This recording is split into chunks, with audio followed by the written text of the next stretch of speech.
36 states have adopted or introduced laws and policy banning critical race theory in the classroom. However, school administrators from districts in some of those states were caught on an undercover camera admitting how they have bypassed the restriction using a curriculum service called Newsela.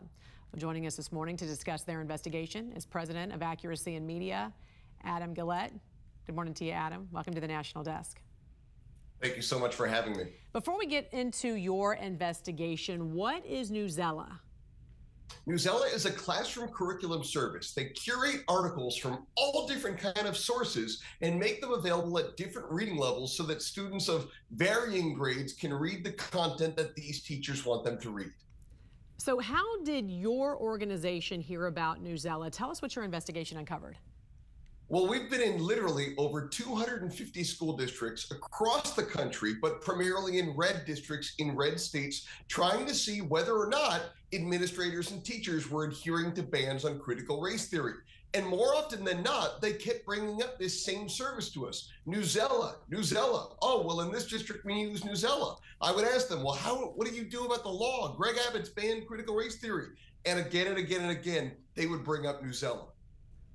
This is so interesting. I read here that in an Iowa school district, an administrator said using Newsela was actually one way to incorporate critical race theory without being discovered, and admitted that on camera. Why do you think we aren't seeing more teachers step up to call this out, since they are the ones often being ordered to teach this?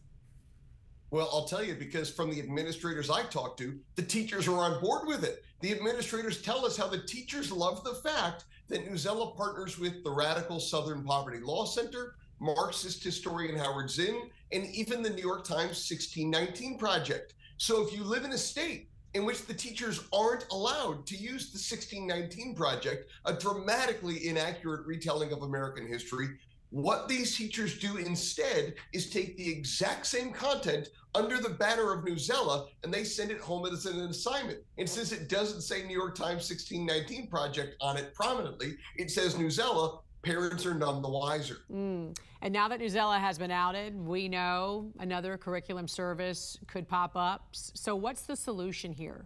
How should states enforce this? The only solution is school choice. These critical race theory bans aren't worth the paper they're printed on, and they provide a false sense of security. Newsela is just one of many tactics we've heard that these administrators and teachers use again and again and again to stay a step ahead of the parents who are far too trusting. Again, the only solution is universal school choice. Adam, what can parents do? What are some things they should be looking for with their own children? What are some questions they can ask? You know, I'll tell you, the first thing to do is take your child out of traditional public education. People don't want to think that this happens where they are. Well, Newsela is in over 90% of school districts across the country. In addition to Newsela, they use social and emotional learning to push these radical principles. And as many administrators remind us, at the end of the day, quote, teachers can close the door and do what they want. Everyone wants to believe that they can trust their teacher and administrator. And they met with them. They met with the principal. Well, I met with these same people, but I did it with a hidden camera, and they bragged to me about how they lied to you. It's interesting that you mentioned this, because in a lot of the states, you're thinking maybe blue states or blue cities, but you found actually just the opposite. These are happening in states where a law was passed where this was banned.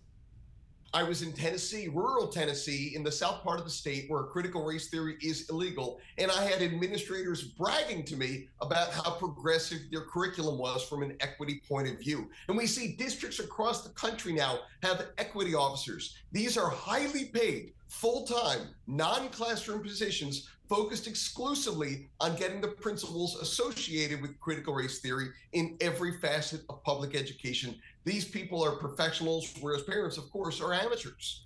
President of Accuracy in Media, Adam Gillette, thanks for joining us this morning.